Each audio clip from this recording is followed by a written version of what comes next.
Dr. No by Ian Fleming, dramatised by Hugh Whitemore, starring Toby Stephens as James Bond, with John Standing, Janie Dee, Peter Capaldi, Nicky Henson, Samuel West, Clark Peters, Lisa Dillon, and David Suchet as Dr. No.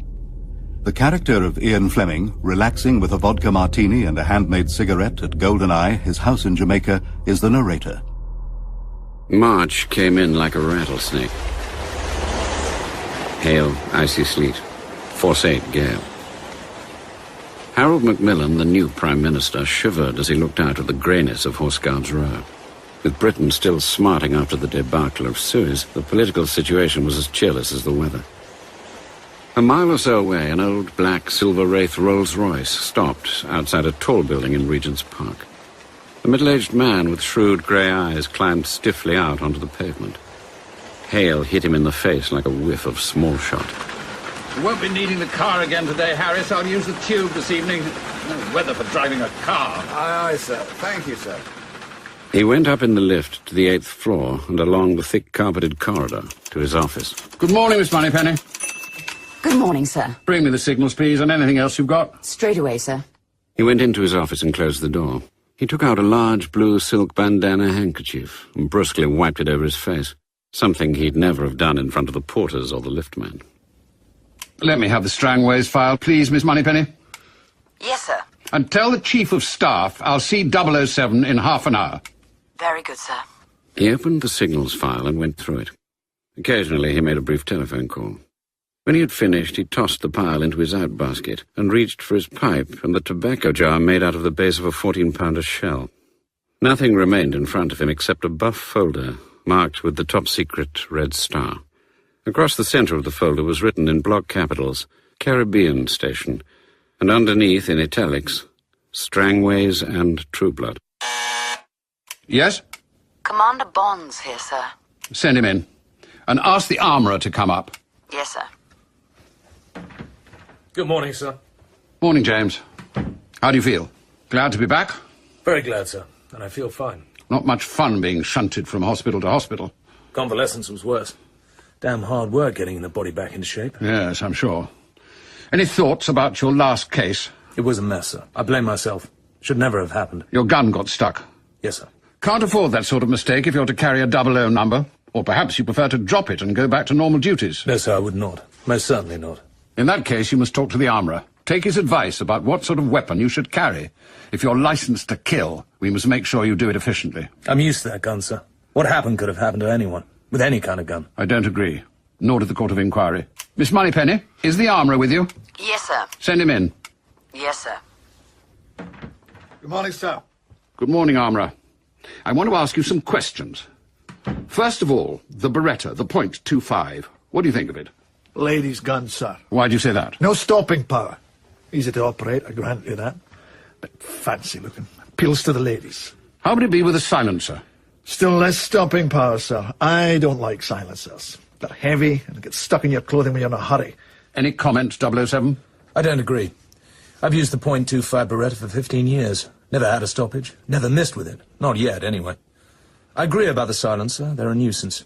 But sometimes you have to use them. Stand up, 007. I want the Armourer to get a look at your build. May I see your gun, 007? Here. And your holster? Thank you. I think we could do better than this, sir. What do you recommend? The Volta PPK 7.65mm.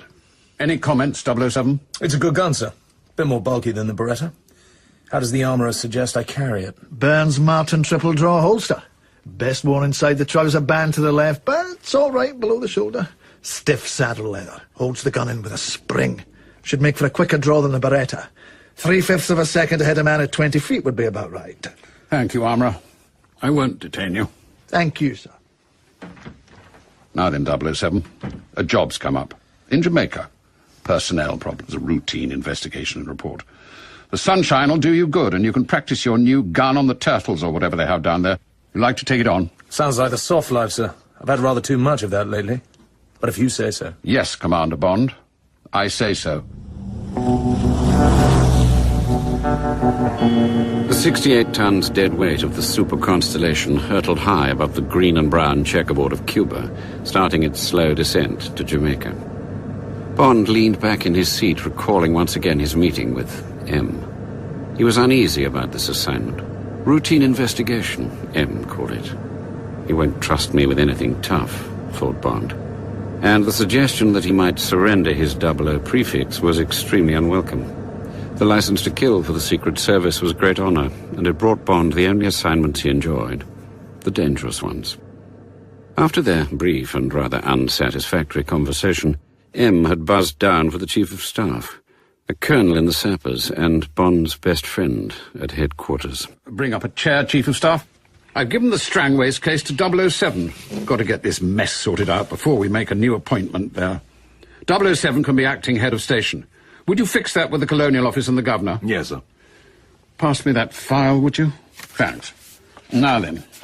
Commander John Strangways, RN, retired, Regional Control Officer for the Caribbean. I believe you know him, 007. Very slightly. We worked together 5 years ago. What did you make of him? Good man. Bit highly strung. I'd have thought he'd been relieved by now. 5 years is a long time in the tropics. And his number 2, this girl, Mary Trueblood. Ever come across her? No, sir. What excellent record. Chief officer in the Wrens, and then came to us. Good looker to judge from her photographs. Would you say that Strangways was a bit of a womanizer? Could have been. What's happened to them? Gone. Vanished into thin air. Both went the same evening. Left everything behind, even their passports. Wouldn't have been difficult for Strangways to cook up a couple of passports, would it, Chief of Staff? No problem there. They could easily have done a bunk. Nobody questions that. The puzzling thing is their last radio call. 18:30 Jamaica time. Somebody, radio security thinks it was the girl, acknowledged our routine call sign, then went off the air. No answer to the blue call or the red. Next day, Section 3 sent a man down from Washington. By that time, the police had taken over, and the governor was already trying to get the whole thing hushed up. Strangways has had the occasional girl trouble down there. Not surprising, really. It's a quiet station. Not much to occupy his time. Yes, but that radio contact sticks in my throat. Why answer the call sign and then do a bunk? Doesn't make sense. People in, love do silly things. What do you think, 007? Seems uncharacteristic. What cases had he been dealing with recently? Anything special? No, it's all very routine. The occasional communist trying to get onto the island from Cuba. Crooks from London thinking they can hide away in Jamaica. Was that business with the birds? What was that? Or some rot from the zoo or somebody. Got wished on us by the Colonial Office. No, it wasn't the zoo. It was a group of people in America called the Audubon Society. They protect rare birds. The something spoonbill, isn't that right? The roseate spoonbill. Ugly-looking thing.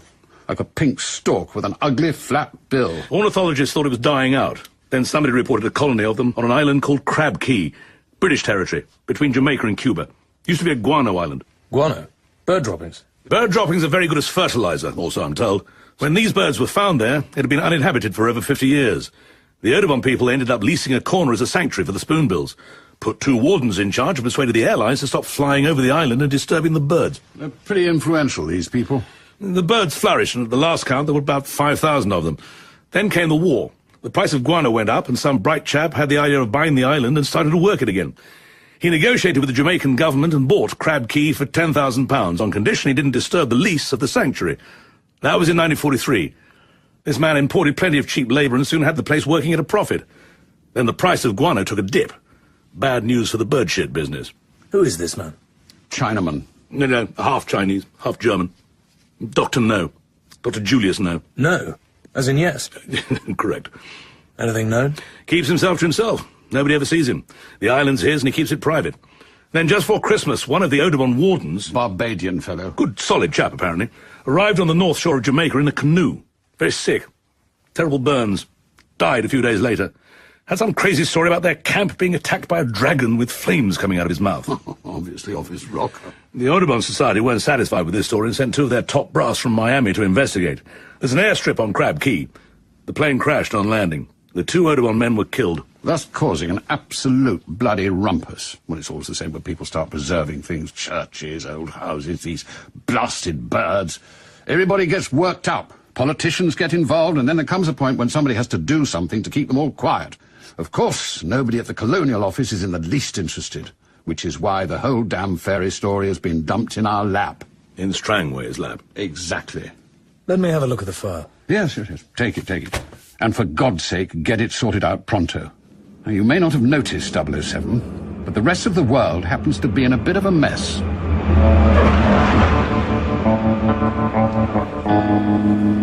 This is report on immigration desk. Good evening, Mr. Bond. Good evening. Import and export merchant. What company, sir? Universal Export. Are you here on business or pleasure? Pleasure. I hope you enjoy your stay, sir. Thank you. Hey, Captain, over here. Quarrel. How you doing, Captain? Good to see you. And you, sir. You look exactly the same as you did 5 years ago. Same old blue shirt, same old khaki twill trousers. How's the turtle fishing? Oh, not so bad, Captain. And not so good.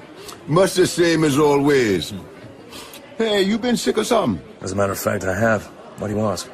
There's some pain lines in your face. Yes. Need a few days of your training regime. Just give the word, Captain. As soon as I heard head office was sending me to Jamaica, I sent a signal to the governor's office. Get my friend Quarrel over from the Cayman Islands, I said. Can't function without him. Real glad you did, Captain. Hey, what's that? Welcome to Jamaica, Mr. Bond. Why'd you take my picture? I'm from the Daily Gleaner. That doesn't answer my question. I take pictures of all the interesting people who come to Kingston. I'm not interesting. You look very interesting. Appearances can be deceptive. Which hotel will you be staying at, Mr. Bond? I think that's my business. Have a good evening, sir. Ever seen that girl at the airport before? I reckon not. But the Gleaner have plenty camera gals. She a pretty one. Maybe. But like I said, appearances can be deceptive. This way, Captain. Here's the car. Black Sunbeam Alpine. This was Strangway's car. Who's Strangways? Regional control officer. He's disappeared. That's why I'm here, to find out where he's gone. The ADC tell me to meet you at the airport with the car. He say this is the only spare car they have. Him no good? It's okay. Let's get going. They booked you into the Blue Hills. Corner room with balcony. Good. What about dinner tonight? Where should we go? Depends on what you fancy, Captain. You choose. Somewhere where we can relax. There's a place down the waterfront. The Joy Board. Hit no great shakes, Captain, but the food and the drinks and the music is good. And I got a good friend there. His name Puss Fella. Him owns the joint. Sounds good to me.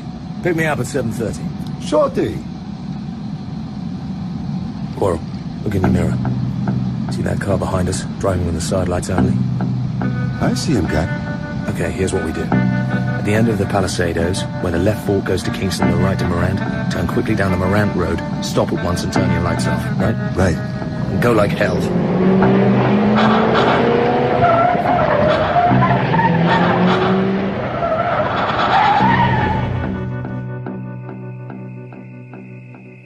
There he is, you see? Big American taxi cab. He's turned his lights on. He's looking for us. And take the Kingston Road. Okay, Quarrel, let's go. Keep a watch out. No one drives an empty taxi back from the airport. It's an expensive run. You think he follow us, Captain? I'm damn sure of it. I've been a fool, Quarrel. Why is that, Captain? That girl photographer, how did she know who I was? Somebody must have told her. Now this taxi, I'm being watched, I'm being followed. I've been bloody careless. Might just as well have taken out a full-page advert in the Gleaner saying when I was coming. And why.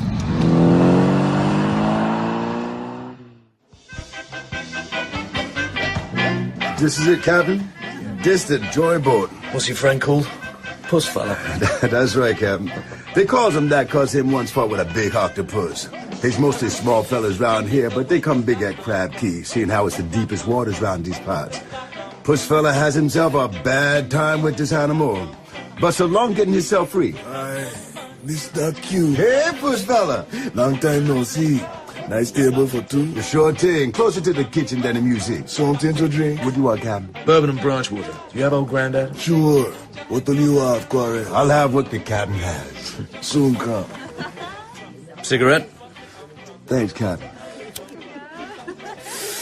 It's good to be back. Good to have you back. Tell me, Quarrel, this place you were talking about, Crab Key, what sort of place is it?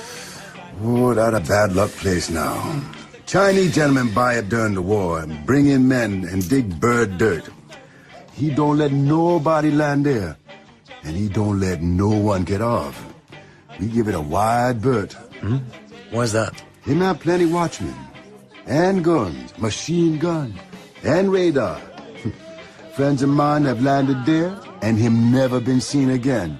You tell the truth, Captain? That crab key scare me plenty. Two old granddad with branch water. Thanks. Happy days. Happy nights, Captain.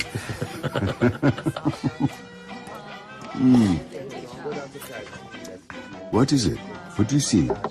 Over there by the bar. That Chinese girl from the airport. Bring her over. I want to know what she's up to. Sure, will do. Evening, Missy. Captain like to take a drink with we. I'm busy. You got time for a drink? Let go of my arm. You're hurting. Come and take a drink with the captain.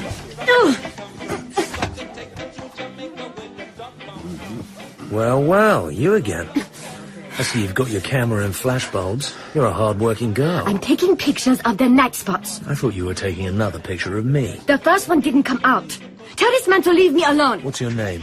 Mind your own business. Quarrel? No! That hurts! Stop it! Annabelle Chong. Let's ask your friend what he knows about her. Hey, push fella! Let go of my arm. All in good time. Something wrong, boss? This girl, ever seen her before? She come here sometimes. She be in a nuisance. Want me to send her away? No need for that.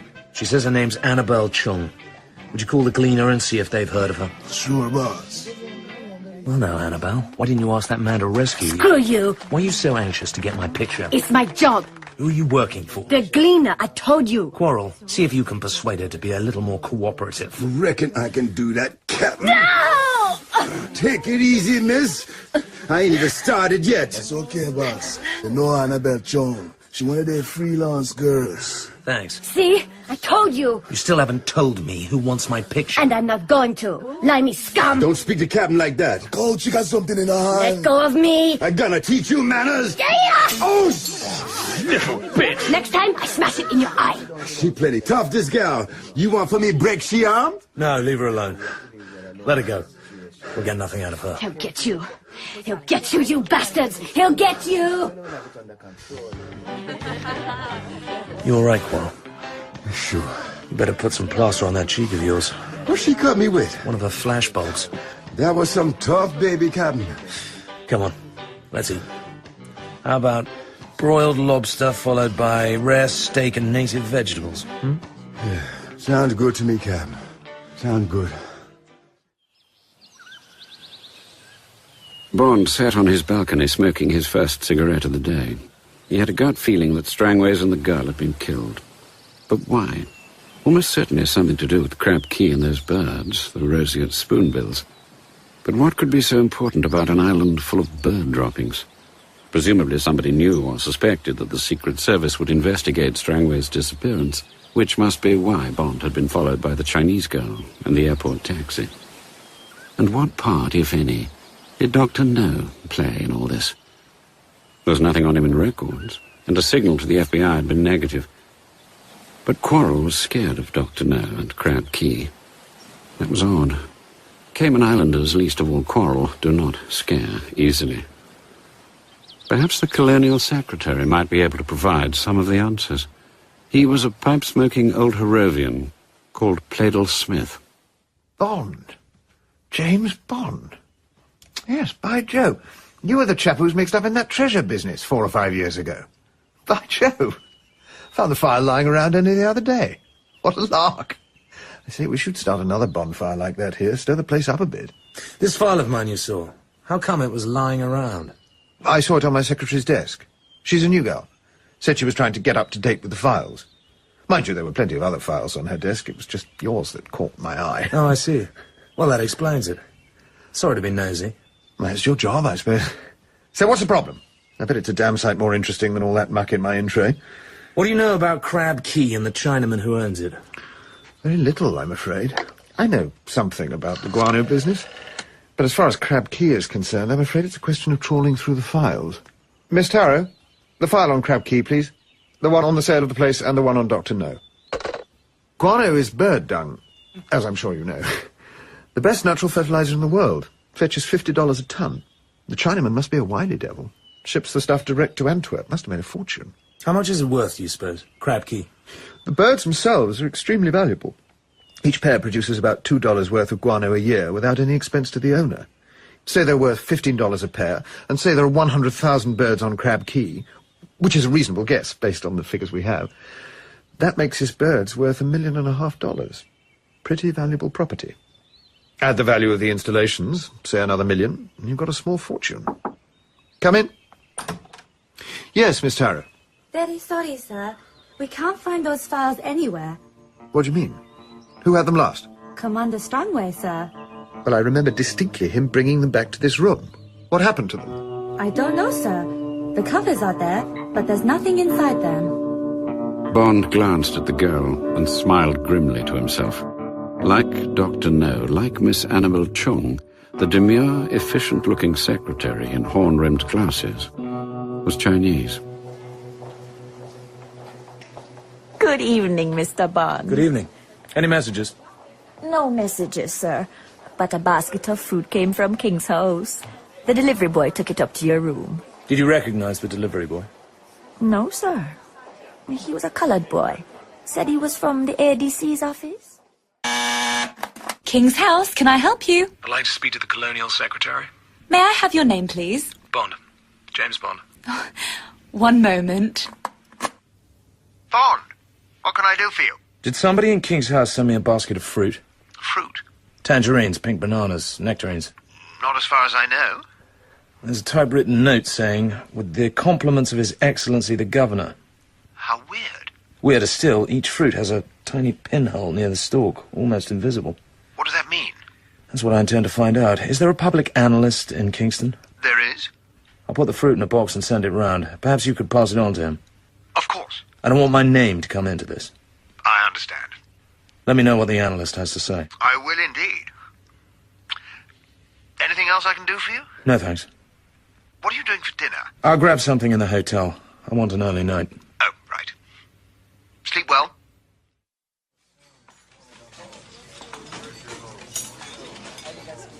Not a bad dinner. Grilled fish, haricot vert, half bottle of Poulini Montrachet, which I was pleasantly surprised to find on the card. Back to the room at 10:15. Undress. Asleep in 5 minutes.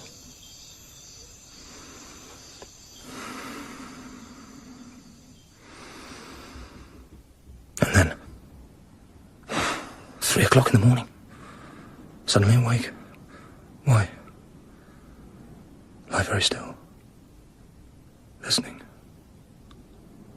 Listening. Something must have disturbed me. What? Move carefully. Gently pull back the single cotton sheet. Hear nothing. See nothing. Slide body to edge of bed. Stop. Keep still. Keep very still.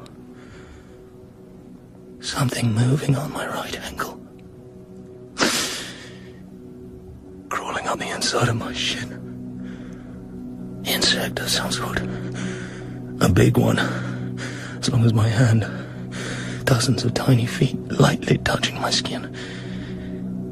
Keep still. Keep still.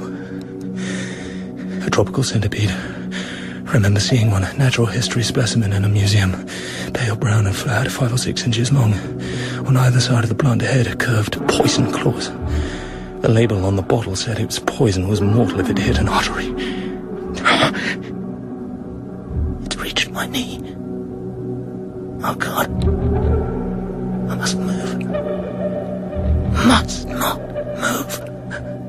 Not even tremble. I feel it. I feel it. Crossing my stomach. Up to my chest. Stopped. What's it doing? I can feel its blunt head questing blindly to and fro. Moving again. Onto my neck. Into the stubble on my chin. Corner of my mouth. Along the nose. Across the forehead. It stops again. Doesn't move. Doesn't move. Doesn't move. Any moment now my limbs will start to shake. The trembling ache of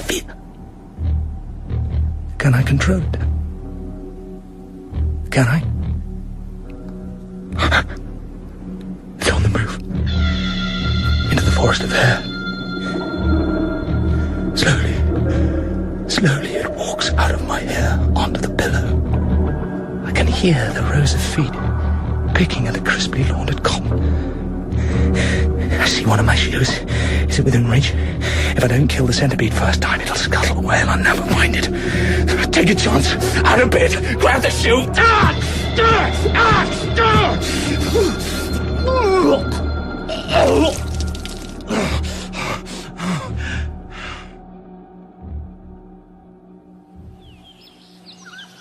More coffee, Quarrel?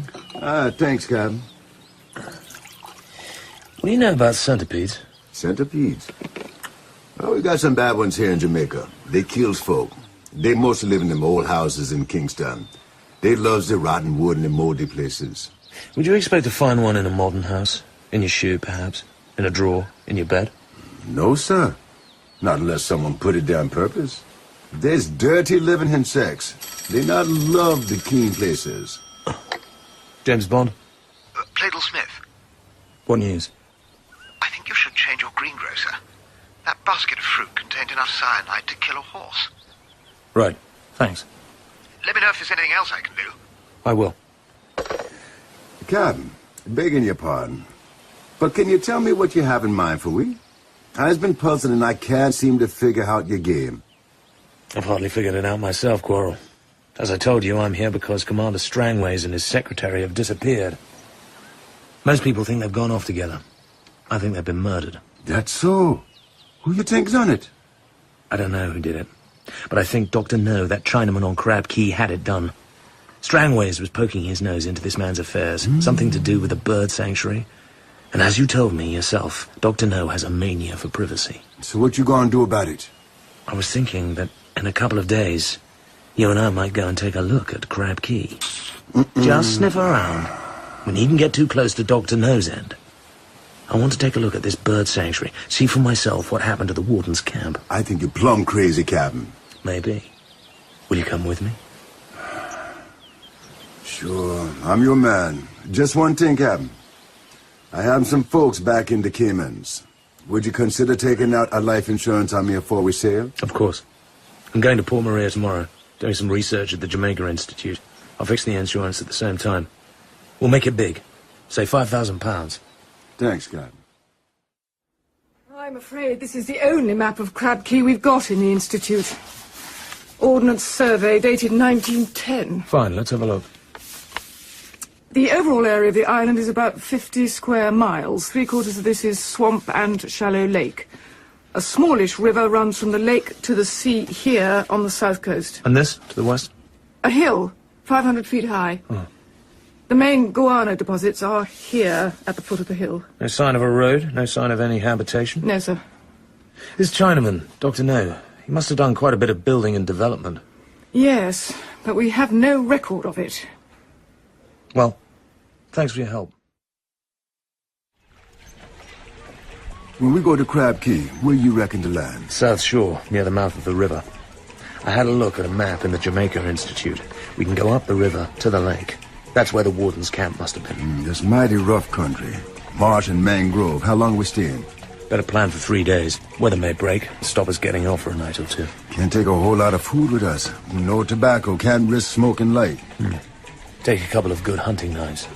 And a couple of guns. You never can tell.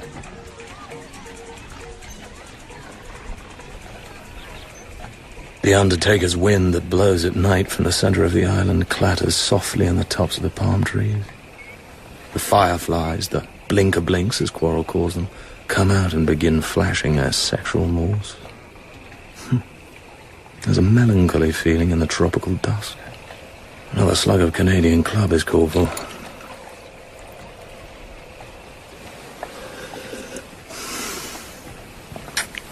What am I drinking for?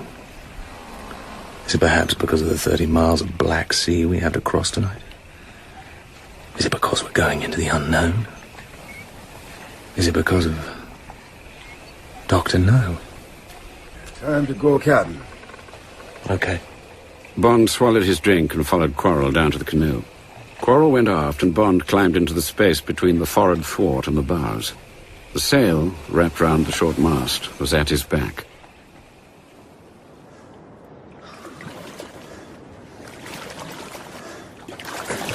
The rim of the world was just visible in the darkness ahead.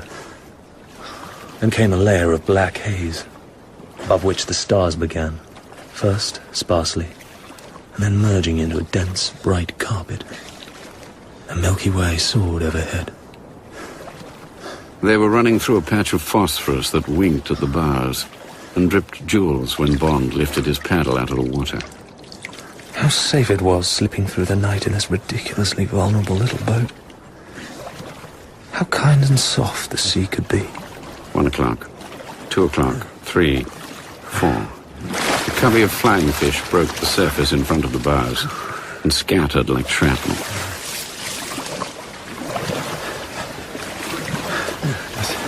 I smell land, Captain. Oh, hold on. We're headed towards a reef. Oh.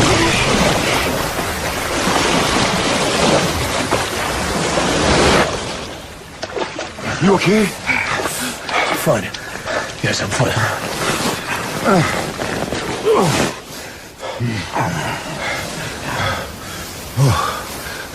Okay, Captain. We gotta get this boat into a mangrove. We're covered with seaweed and bits of driftwood. Nobody see it there.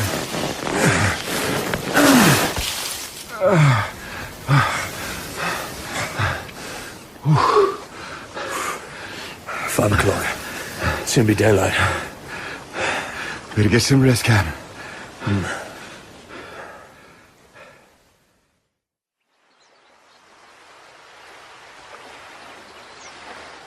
Bond awoke lazily. The sun, through the round, thick leaves of the sea grape, was already hot. A shadow moved across the dappled sand in front of his face. All day, all night, Marianne, sitting by the seaside, sipping sand. Bond peered through the fringe of leaves and grass that concealed him from the beach.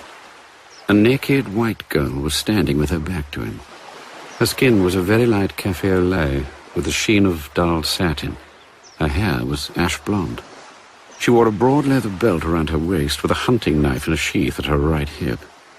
The belt made her nakedness extraordinarily erotic. The green diving mask was pushed back above her forehead. She was holding a dozen pink seashells. From her eyes could sail a boat. Who is it? The hair on her head could tie a goat. Who's there?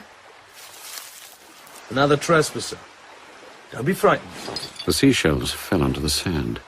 Bond saw that her nose had once been badly broken, smashed crooked, like a boxer's. Who are you? What are you doing here? I'm an Englishman interested in birds. We're trying to protect a rare species. How long have you been watching me? How did you get here? No more answers until you tell me who you are. I live in Jamaica. I collect shells. I came in a canoe, did you? Yes. Where's your canoe? I've got a friend with me. We've hidden it in the mangroves. There are no marks of a canoe landing. We're careful. We covered them up. Did you use the sail? Yes. Right up to the reef? Well, why not? I always do. Then they'll know you're here. They've got radar. They've never caught me yet. What's your name? Bond. James Bond. What's yours? Ryder. What Ryder? Honey Child. Why are you smiling? It's a pretty name. People call me Honey. I'm glad to meet you. Honey. I must get dressed. Right. Please don't touch my shells. Don't worry. I'll take care of them. Bond watched her go. There was something uncared for about her. A dog that nobody wants to pet. Who was she? When she came back, she was wearing a faded brown shirt with torn sleeves and a knee-length patched brown cotton skirt. She had a canvas knapsack slung over one shoulder. Your shells, are they rare? Some are. Some are very rare. You can get $5 for a perfect specimen. In Miami. Tell me about these birds you're looking for. What sort are they? They're called roseate spoonbills. What do they look like? Sort of pink stalks with a flat beak. Oh, those. There used to be thousands of them here, but you won't find many now. They scared them all away. Who scared them all away? The Chinaman. He doesn't like birds. He's got a dragon. He sent the dragon after the birds and scared them off. The dragon burned up their nesting places. There used to be 2 men who lived with the birds and looked after them. And they got scared away too, or killed, or something. This dragon, have you ever seen it? Sure, I've seen it. Just before Christmas. I thought I'd explore the river. I went up to the top where the birdmen had their camp. It was all broken up. Everything smashed.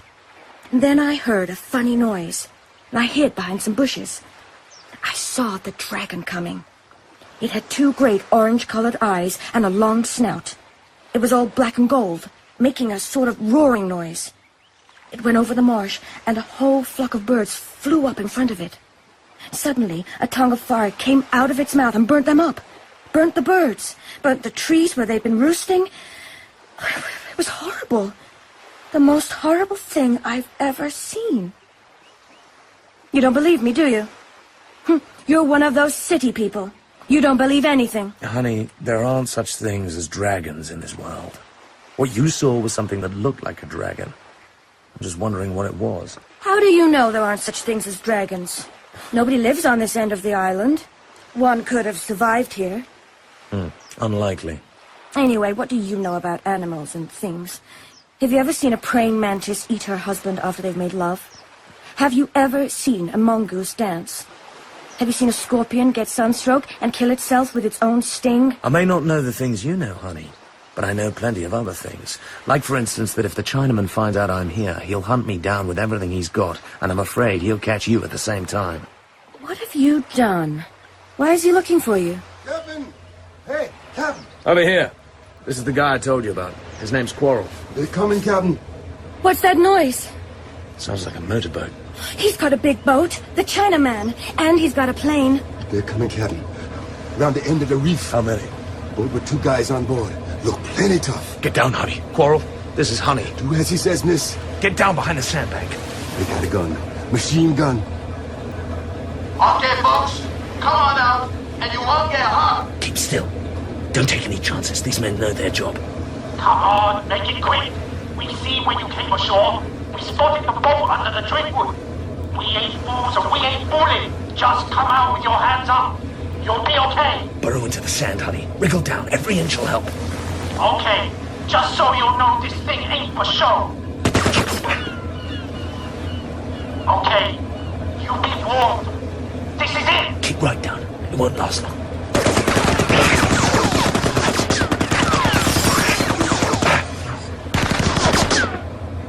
Okay, folks, if you still got ears, we'll be along soon to pick up the piece. Bye for now. That was horrible. Horrible. It could have killed us. That was precisely the idea. Come on, up. Let's get moving. You all right, Quarrel? We okay, Captain. But look at the girl's boat. Bullet holes all over. They'd have nearly cut him in half. My God! Just look at it! It's okay. Captain fix you up with another. And you come back with we. Us got a fine boat in the mangrove. What do you think we should do, Quarrel?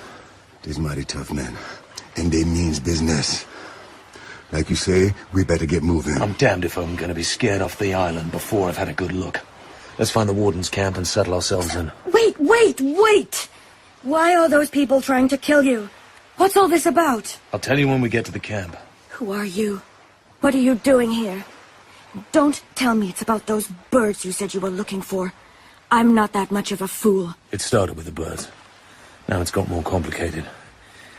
I think the Chinaman's up to no good, but I need to prove it. I need evidence. You mean you're some kind of policeman? Something like that. Now come on. Which way do we go? Follow the river. It goes straight to the camp. Is it a good place to hide? It's all right, so long as they don't send their dragon after us. He can go through the water. Don't look at me like that. I've seen him do it.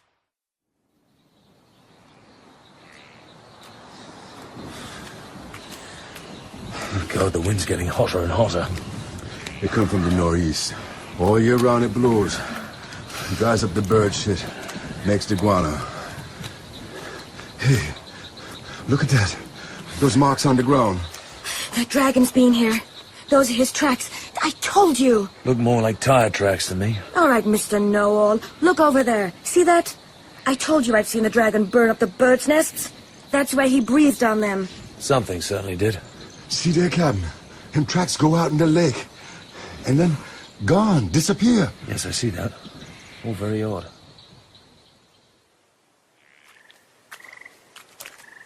There it is, look. There's the camp. My God, what a mess. Looks like something big stampeded right through this place. That's where the wardens lived.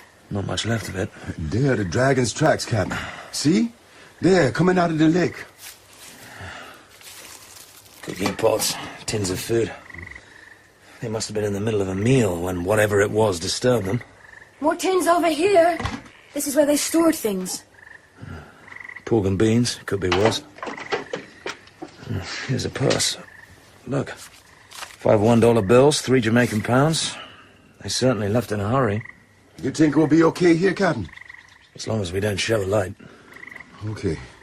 I'll get these tins open and get things fixed up for tonight.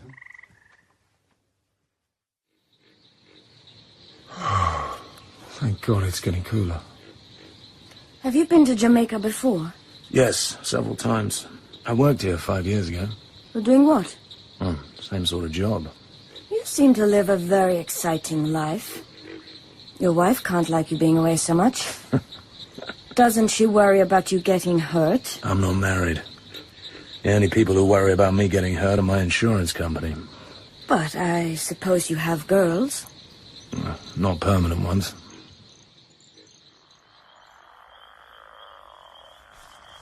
Captain. Captain, I'll take the first watch if that suits. I'll come call you around midnight. Then maybe you take on till 5, then we get going. Need to get well away from this place before it's late. Suits me. Wake me if you see anything. Yeah, sure. Here you are, honey. An old sleeping bag. Must have belonged to one of the wardens. It looks clean. I'm happy sleeping on the sand. It'll keep you warm. What about you? I'm fine. Come in, beside me. There's plenty of room. No, thank you, honey. I'll be all right. Cigarette? No, thanks. Have you always lived in Jamaica? Always. My family came over years ago. 1860-something. We lived in the great house near Morgan's Harbor. But then the sugar trade collapsed, and I suppose the place was badly run. And when my father inherited it, there was nothing but debts. My parents died when I was young, and my black nanny looked after me. We lived in the cellars. She did a bit of sewing and laundry. She died when I was 15. Up till then, I'd led a child's life, and then I suddenly had to grow up and do everything for myself. Men tried to catch me and hurt me. They said they wanted to make love to me. One of them broke my nose.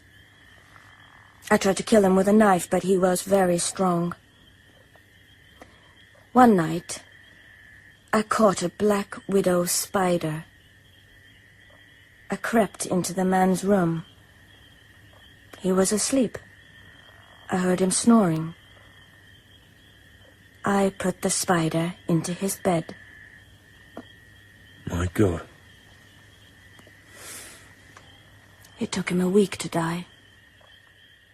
Bond looked at her. It was as if some beautiful animal had attached itself to him. But what about the physical desire he felt for her? One couldn't make love to a child. But was she a child? There was nothing childish about her body, and she was far more capable of taking care of herself than any girl of 20 Bond had ever met. Captain, wake up. It's the dragon. Captain, coming across the waters. What is it? What's going on? Stay here, honey. Don't move. The dragon. Stay here. You can see its eyes. I told you. I said it had great big orange eyes. Oh, Captain, what is that fearful thing? You can see the flame coming out of its mouth. That's no dragon, honey. But what is it then? Some sort of truck painted up to scare people. It's running on a diesel engine, so you can forget about dragons.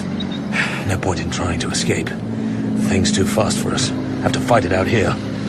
Quarrel, start firing at that dome on top. When it gets... Yes, sir, Captain. I'll go for those eyes, which I suspect are coloured headlights. Honey? Yes, James? Make a hole in the sand like we did on the beach.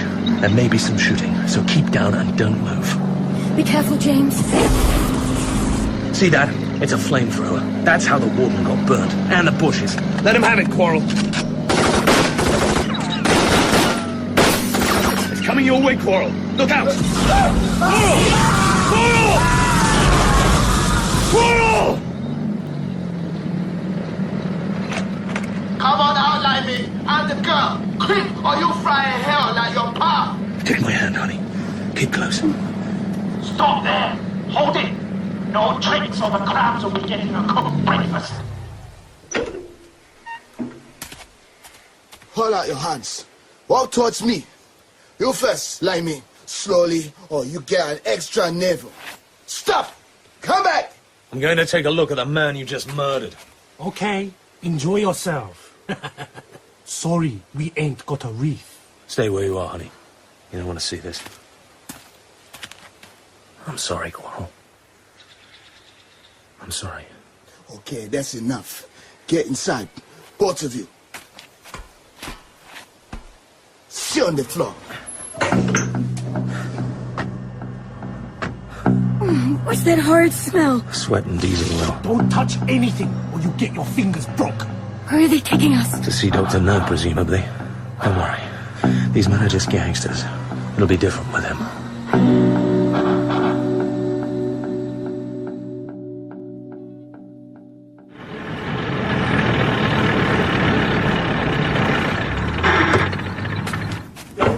Okay, get out.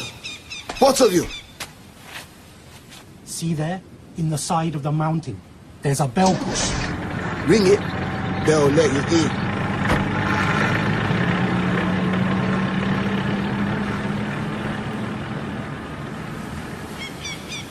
What are we going to do? Might as well do what the man says. I can't see a door. There, look. Cut into the rock. Here's the bell pusher. Here you are at last. Come in, both of you. We simply didn't know when to expect you. First it was tea time yesterday, then dinner. Now, here you are, just in time for breakfast. I'm Lily, Sister Lily. You must be famished, both of you. What's going on? God knows. What a beautiful room. Yes, isn't it? The doctor knows a great deal about antique furniture. He has such an eye for lovely things. If you'd be kind enough to follow me, please, I'll show you to your room. We've put you and your wife in the cream suite. Good morning, sir, madam. This charming young lady is May. She'll be looking after you both. Anything you want, just ring for May. She's a favorite with all our patients. That's a charming kimono you're wearing. Thank you, sir. I do hope you'll both be comfortable. I took the liberty of ordering breakfast as soon as I heard you had come in. Yes, I thought I smelled bacon and coffee. Delicious. We'll leave you two dear people in peace. If you want anything, just ring. The bells are by the bed. Ah, yes. Room service, hairdresser, manicurist, maid. Very good. Sir, madam, you will find kimonos, silk or linen in the cupboard. Thank you. The doctor has given strict orders that you're not to be disturbed. He'd be delighted if you'd join him for dinner this evening. Would that be agreeable? It would. Welcome.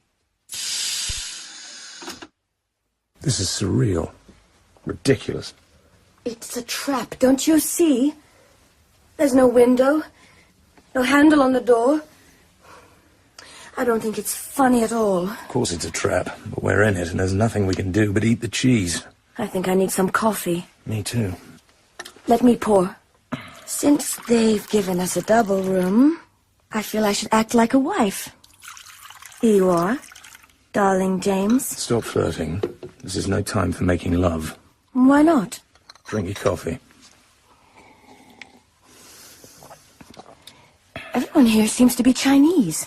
All hired by Dr. No, presumably. What do you think will happen to us? Who knows? Maybe nothing. Let's wait and see.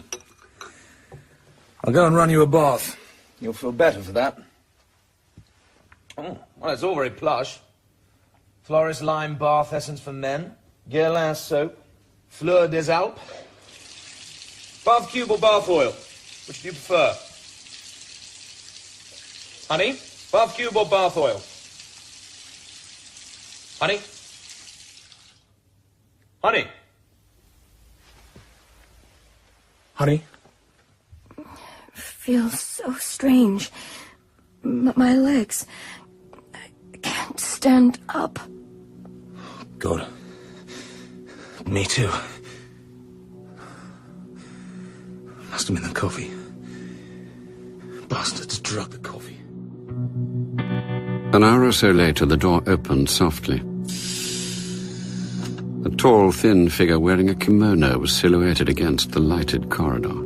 He moved slowly into the room and up to the bed. He was holding a flashlight. He bent forward and shone the soft light onto the girl's face. Then he took the sheet and drew it down to the foot of the bed. But the hand that drew down the sheet was not a human hand. It was mechanical. A pair of articulated steel pincers at the end of a metal stalk that disappeared into a long black sleeve. The man then turned his attention to James Bond. He scrutinized every line, every shadow on the dark, rather cruel face that lay drowned in drugged sleep. He watched the pulse in the neck and counted. He did the same for the area around the heart. He gauged the curve of the muscles on Bond's arms and thighs and looked thoughtfully at the hidden strength in the flat stomach. For several minutes, the tall figure stood over the sleeping man. Then it swished softly away and out into the corridor. James. James. James. No. I thought you'd never wake up. Honey. God, what time is it? It's 4:30. They must have put something in the coffee. They certainly did. Are you all right? I think so. Hungry.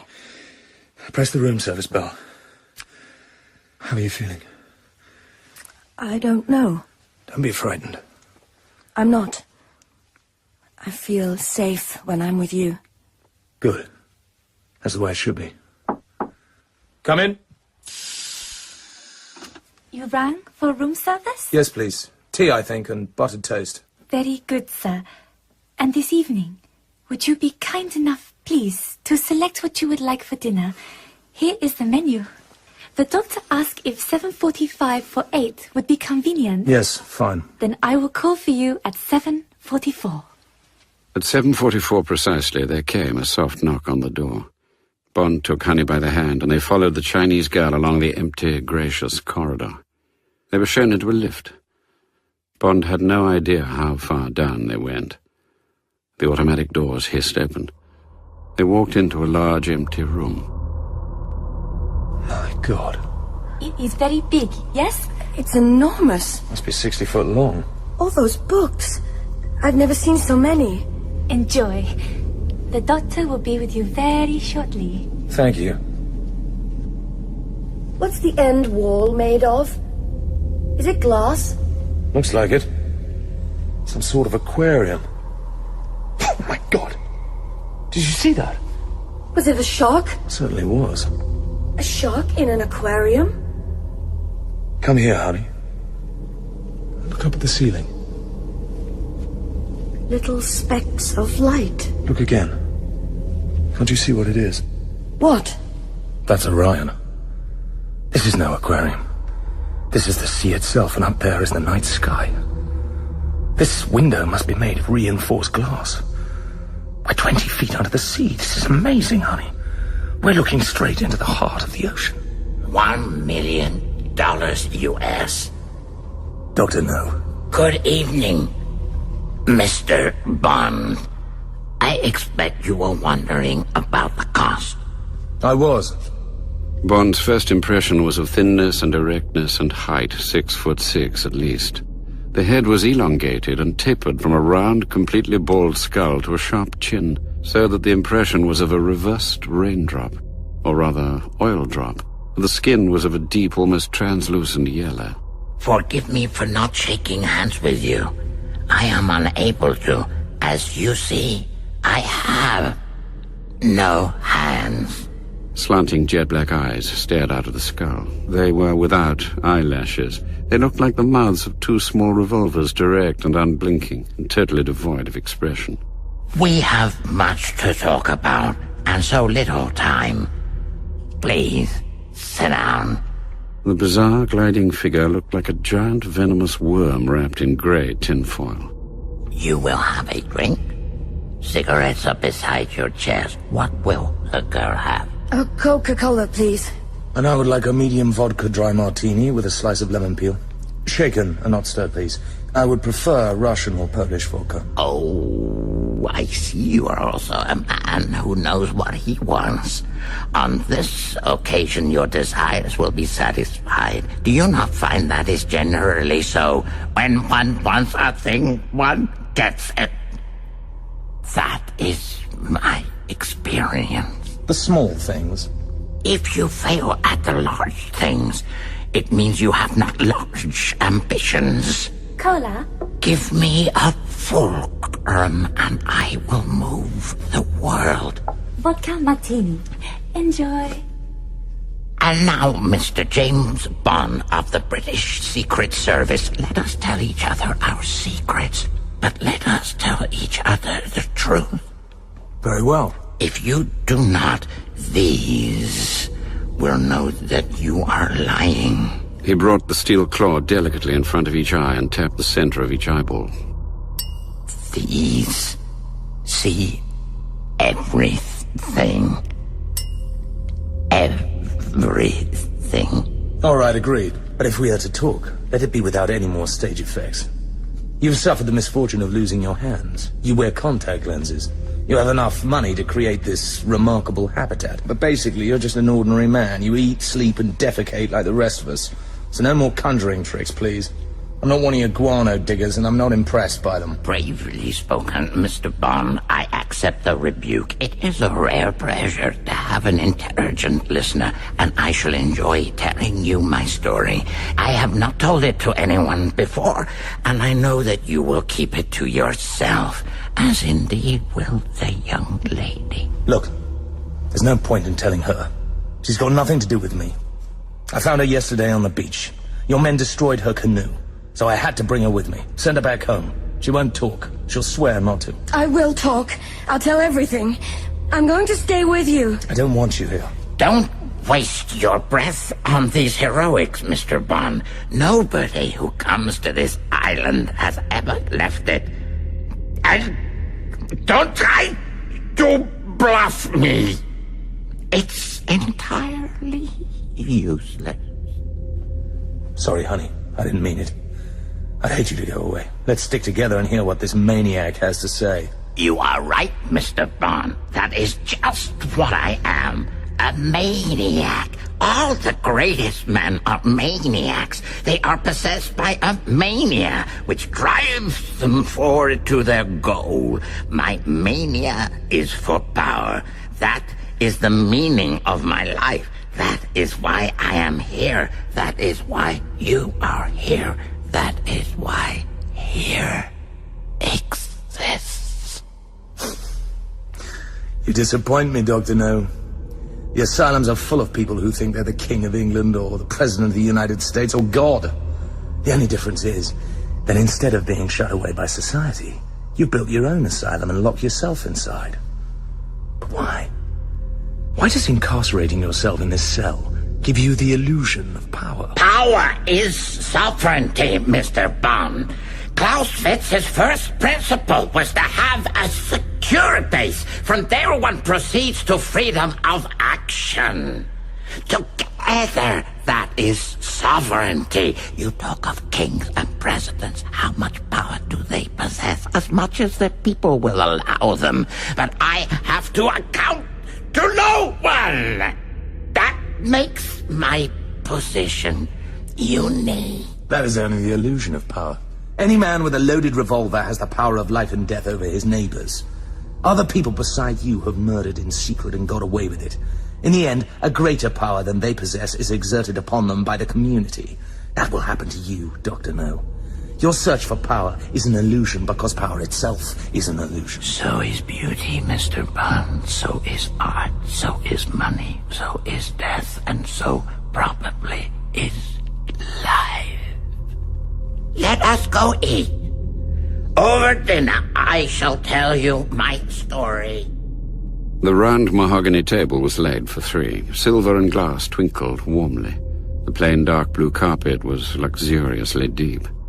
Dr. No took the center high-backed chair and bowed the girl into the chair on his right. They sat down and unfolded napkins of white silk. The hollow ceremony and the charming room maddened Bond. He longed to break it up with his own hands, to wind his silk napkin round Dr. No's throat and squeeze until the contact lenses popped out of the black, damnable eyes. I was the only son of a German Methodist missionary and a Chinese girl of good family.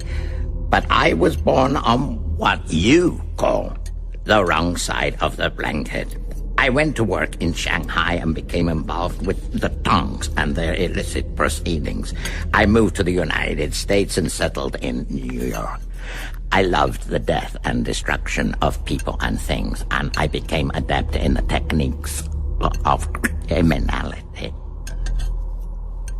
The killers, when they came in the night. I had stolen $1 million in gold from a criminal organization called the Hip Sings.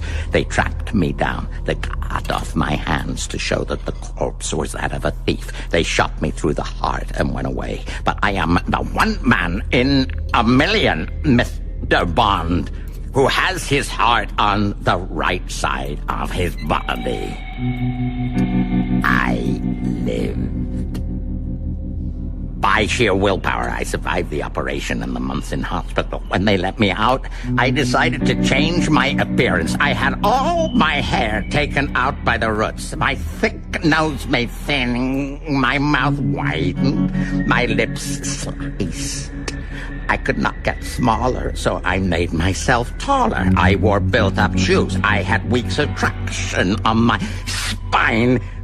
I changed my name to Julius No. The Julius after my father, and the No for my rejection of him and of all authority.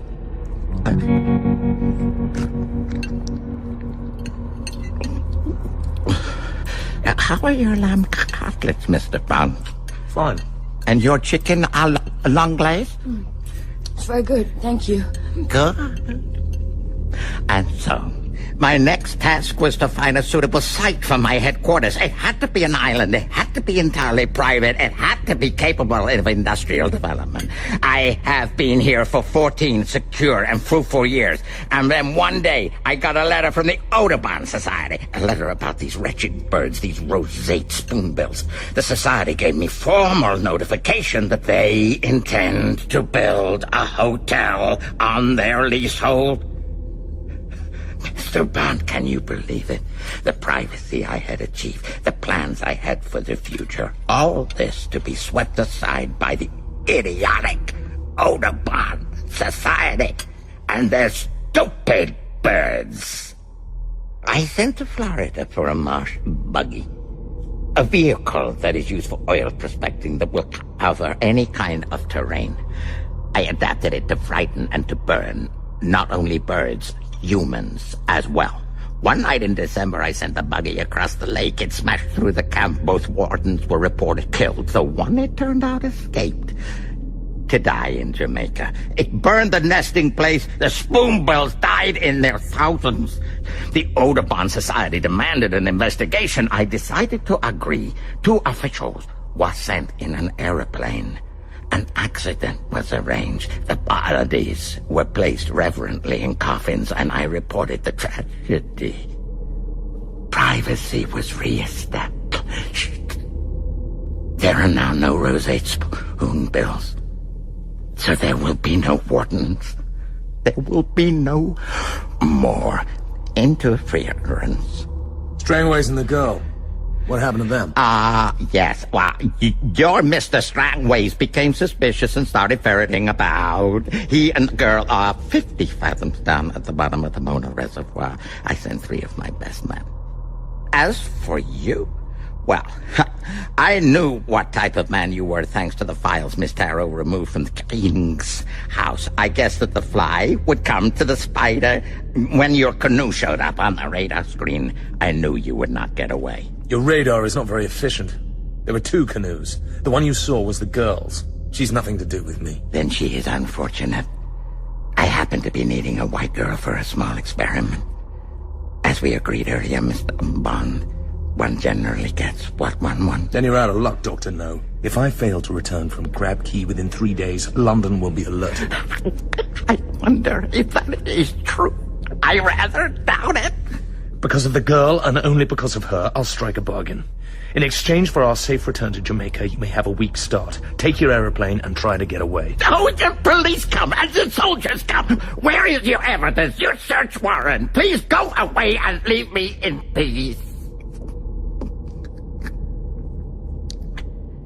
Have you anything else to say? Why, you both have a busy night ahead of you, and I must get my sleep. The monthly ship from Antwerp is putting in tomorrow, and I have the loading to supervise. You said this place is your headquarters. Headquarters for what? I can't believe you've gone to all this trouble just to cultivate bird shit. Oh, you are quite right, Mr. Bond. My work is of a far more momentous nature. I'm sure you're aware that Turk's Island, about 300 miles from here, is the most important center for testing the missiles of the United States. I know it's an important center, yes. And you must have read that their rockets have been going astray recently? Yes. It may interest you to know that these failures have been caused here in Crab Key. What am I supposed to say to that? Oh, you don't believe me. Why should I? No matter, there are plenty who do. The Russians, for example, my partners in this venture, they trained 6 of my men. I have electronic equipment of the very highest sophistication. The Russians pay well for my expertise. Perhaps you don't know the Russians as well as I do. You may be a best friend at the moment, but the Russians don't have partners. They'll want to take you over, buy you out with a bullet. You cannot play for high stakes without taking risks, Mr. Bond. I accept the dangers, and so far as I can, I have equipped myself against them. Furthermore, I am on the edge of greater things. I can already bend the radio beams that control the American rockets, and very soon I shall be able to control them completely. To bring them down into the ocean near this island and salvage the secrets of their construction. And how much would Russia pay for each of the prototypes I captured? $10 million? 20? It would be a priceless victory in the armaments race. I could name my own figure. Don't you agree, Mr. Bond? And don't you agree that these considerations make your arguments and threats seem rather puny? All right, Dr. No. What are your plans for us? Knife, bullet, poison, rope? Just make it quick. I've seen more than enough of you. Very well. I shall summon the guards. I'm sorry about this, honey. Well, it hurt. Of course it will hurt. I am interested in pain. I am interested in finding out how much the human body can endure. You have both caused me a great deal of trouble. In exchange, I intend to put you to a great deal of pain. It's a year since I put a girl to death in the fashion I have chosen for you. She was a negress. She lasted 3 hours. I have wanted a white girl for comparison, so I was not surprised when your arrival was reported. I always get what I want. And now, my dear, you have lived in Jamaica all your life, so you will know what I'm talking about. This island is called Crab Key because it is infested with land crabs. They weigh about a pound each and are as big as saucers. At this time of year, they come up in thousands from their holes near the shore and climb toward the mountains where they go to ground again and spawn their broods. They march in armies of hundreds. It is a compulsive migration. They devour whatever they find in their path. Tonight, on the mountainside, they will find the naked body of a young woman pegged out before them. A banquet indeed. You bastard! You'll burn in hell for this. Mr. Bond, I do not admit the existence of hell! Console yourself. Perhaps they will start at the throat or the heart. The movement of the pulse will attract them. And then it will not be long. Yes, sir? The girl has fainted. You know where to take her. Yes, sir. Let us now proceed to the method of your departure, Mr. Bond. I have just finished constructing an obstacle race, an assault course against death. I will say no more about it because the element of surprise is one of the constituents of fear. It is the unknown dangers that are the worst, that bear most heavily on the reserves of courage. It'll be particularly interesting, Mr. Bond, that a man of your physical quality is to be my first competitor. Run a good race for me, Mr. Bond. My thoughts, as they say, will be with you.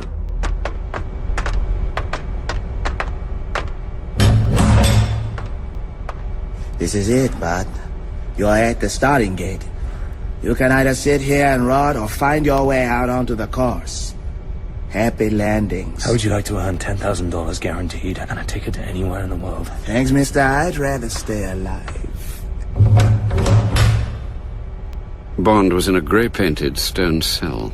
The door was made of metal with no handle on the inside. There was nothing in the room except a wooden chair. There was a ventilation grill in one corner just below the ceiling. Bond set the chair beneath the grill and climbed onto it. He reached out towards the wire. Slowly, Bond got to his feet. He squinted up at the wire grill as if it might strike at him again. There was no other way out. The grill had to be removed. Presumably the electric shock had been to soften him up, a taste of pain to come. Bond reached up and tugged at the wire. It came away in his hand. He set to work unraveling the thick mesh. Then, using the chair as a hammer, he straightened the heavy wire. After 10 minutes, Bond had fashioned a crooked spear, about 4 feet long. He heaved himself into the metal ventilator shaft. It was about 4 inches wider than Bond's shoulders. Polished metal, zinc. Cool air blew into Bond's face. Faint luminosity ahead. A vertical shaft directly above him. Slowly. Slowly. 6 inches at a time. Bond's body began to worm up the shaft. Don't look up. Think only of the inches of metal that have to be conquered one by one. One by one. Above him, light was shining through a thick porthole. Yellowish light. The glass looks thick. Suddenly, behind the glass, he saw movement, a pair of eyes observing. Bastards! No more light. Blackness ahead. It's getting warmer. The smell of heat. Metallic heat. Right hand turn in the shaft. Hands, knees, toes. Faster. Faster. There was no air. His lungs were bursting. Bond inched forward. Something's blocking the shaft. Wire mesh as fine as muslin. Sound of movement. Creatures of some sort. But what? Eyes like red pinpoints watching him. Tarantulas. Giant tarantulas. Was this Dr. No's killing ground? Must be 20 of them at least. You have to get past them, somehow. He seized the mesh and wrenched it out of the frame. The spider scuttled towards him. He took his wire spear and jabbed it again and again into the mass of writhing furry insects. Bash and bash into blood and fur! Bond shot his body over the pulp of crushed spiders and through the jagged frame. The shaft is sloping downwards. Steeper and steeper. Glimmer of grey light ahead. Now the shaft was widening. He could no longer get a grip. Going faster and faster. Faster and faster. Bend just ahead. Bond's body crashed into the bend and round it. Christ! He was diving head downwards. Out of control! The metal flayed his skin. Stay alive, you fools! Stay alive! Bond's body shot out of the shaft and fell through the air slowly, slowly, down towards the gunmetal sea that waited for him 100 feet below.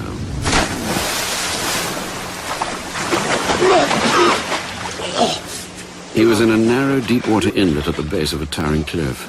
A strong wire fence stretched from the rock walls of the inlet, caging it off from the open sea. Below him, the water quivered. Something was stirring in the depths, something huge. A great length of luminescent greyness showed poised far down in the darkness. God! Oh, God! Two eyes as big as footballs stared out through the quiet water. Bond's skin crawled on his back. This was the creature that had crippled Pussfella, the giant squid that could pull ships beneath the waves, the mythical kraken that battled with whales. The surface of the water shivered. Bond could see a forest of tentacles. He snaked his feet and arms through the squares in the wire fence, lacing himself into them. The great eyes watched him coldly, patiently. Delicately, like the questing trunk of an elephant, one of the long tentacles broke the surface and palped its way towards Bond's leg. Like a huge, slimy caterpillar, the tentacle moved slowly, slowly up his leg. And then... The tanker from Antwerp. The tanker from Antwerp had arrived. Antwerp! Part of the world outside, a world that was 1,000,000 miles away. The suckers bit into his body. The head of the squid broke the surface of the water. Bond was being pulled down inch by inch. The creature's eyes glared at him redly, venomously. There was one hope, only one. His hand dived for the crook of the wire spear. He wrenched the wire as straight as he could. He lunged down with all his force. He caught a glimpse of the tip of his spear lancing into the center of the black eyeball, and then the whole sea erupted into a foul fountain of blackness. What's happened? Have I gone blind? He wiped a hand across his face. Streaks of light came into his eyes. Must get out!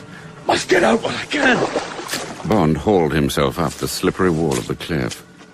Suddenly, as he grabbed hold of the fence at the top, he felt a rush of human flesh, flailing fists, sharp teeth biting deeply into the calf of his right leg. And then, just a glimpse.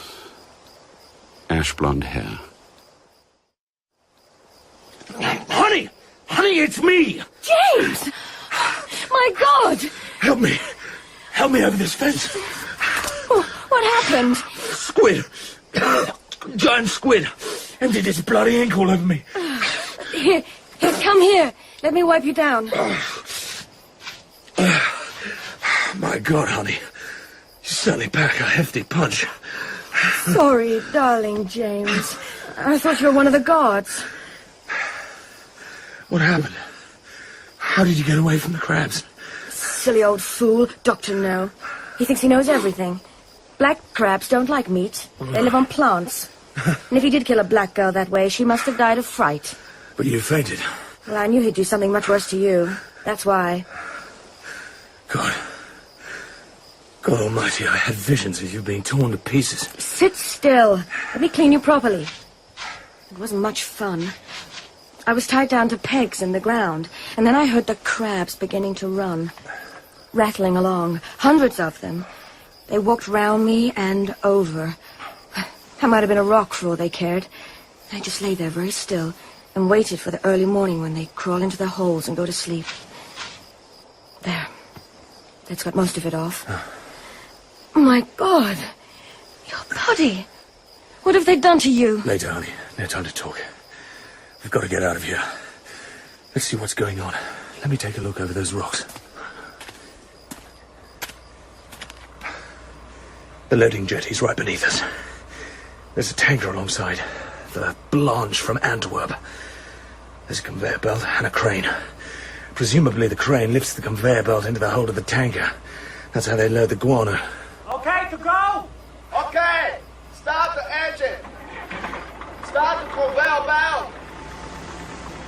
Stand by to load. God, look who's there. The doctor himself. Let me see. Get back! What's he doing? Just watching. Making sure everything's okay. Commence loading. Loading commence. What's that noise? Tons of bird shit pouring into the hold. Get down! Looks like scrambled egg. God, what filthy stuff. Let me see. Keep down! What are you doing? Crane driver. I could reach him. Oh, James. If I climb to that ledge, I'll be no more than a few feet from the cabin. He's concentrating on his work. He won't see me. He might. It's our only chance. What'll you do? Break his neck. Oh, God. The 2 iron footholds at the back of the cabin looked solid enough. The noise of the engine would drown any other sound. But he'd have to be quick to yank the man's body out of the seat and get his own hands and feet on the controls. No room for any mistake. Bond jumped onto the crane with all the stealth and speed of a panther. He stood behind the man's back, smelling his sweat. He seized the man's head, forcing it back, grabbing the smooth brownish-yellow skin, jerking it back, holding it back, pressing down and back with all his strength. The tip of the crane arced across the sky. Now the mouth of the conveyor was spewing the dust column down over the side of the ship. Dr. No turned towards the crane, trying to see what had gone wrong. The yellow mound was spreading silently across the jetty towards Dr. No. 5 yards. 4 yards.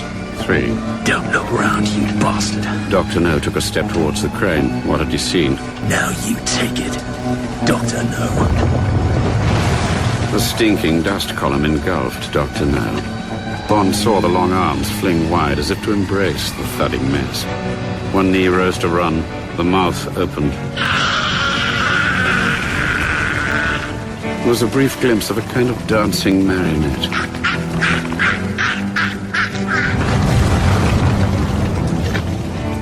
And then only a mound of yellow bird dung that grew higher and higher.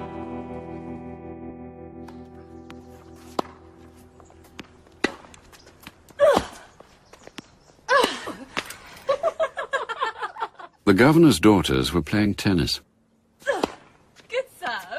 In a cool, shadowy room, 5 men were sitting around a massive conference table.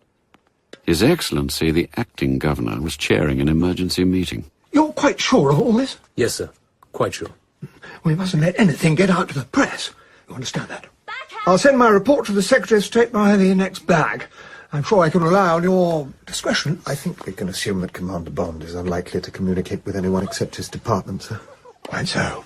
And if I may say so, sir, I think we should take steps to clear up Crab Key without waiting for approval from London. Very well. I shall leave the arrangements in your hands, Colonial Secretary. It only remains for me to express my appreciation to Commander Bond for his part in this affair. I shall not fail to mention your assistance, Commander, to the Secretary of State.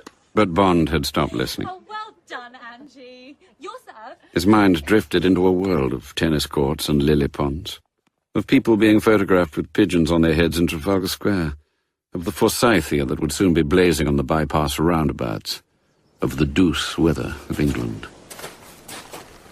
Ever heard the Jamaican expression, ras? No. Ras, man, means, as you can probably guess, stuff it up.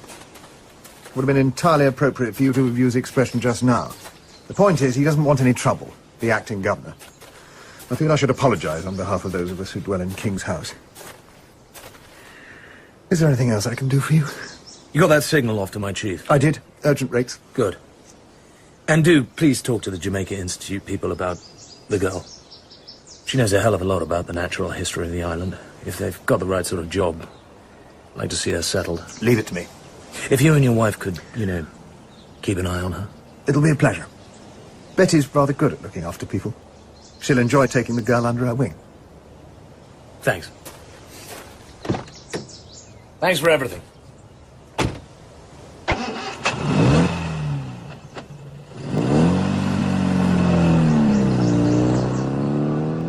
As he drove, Bond thought of Crab Key. The hot, ugly wind, the stink of marsh gas from the mangrove swamps. By now, they'll have found Dr. No's body. They'll have washed the yellow dust off him and wrapped him in one of his own kimonos. And where had his soul gone to? Had it been a bad soul? Or just a mad one? Bond thought of the burned twist down in the swamp that had once been Quarrel. Surely he hadn't gone to the same place as Dr. No. Whatever happened to dead people, there was surely one place for the warm and another for the cold. And which, when the time came, would he, James Bond, go to? She was wearing a black and white striped cotton skirt and a tight sugar-pink blouse. The golden hair smelled of cheap shampoo. She looked incredibly fresh and beautiful. Bond took her in his arms and kissed her hard on the lips. They lay on the soft grass, beneath the stars. Honey, I have to go to Kingston tomorrow, to the hospital. I may be there several days. But I've arranged for a man from Government House to look after you. His name's Shush. No more. Shush. Shush. Tell me later. This is my night with you. Please, James. Talk about love.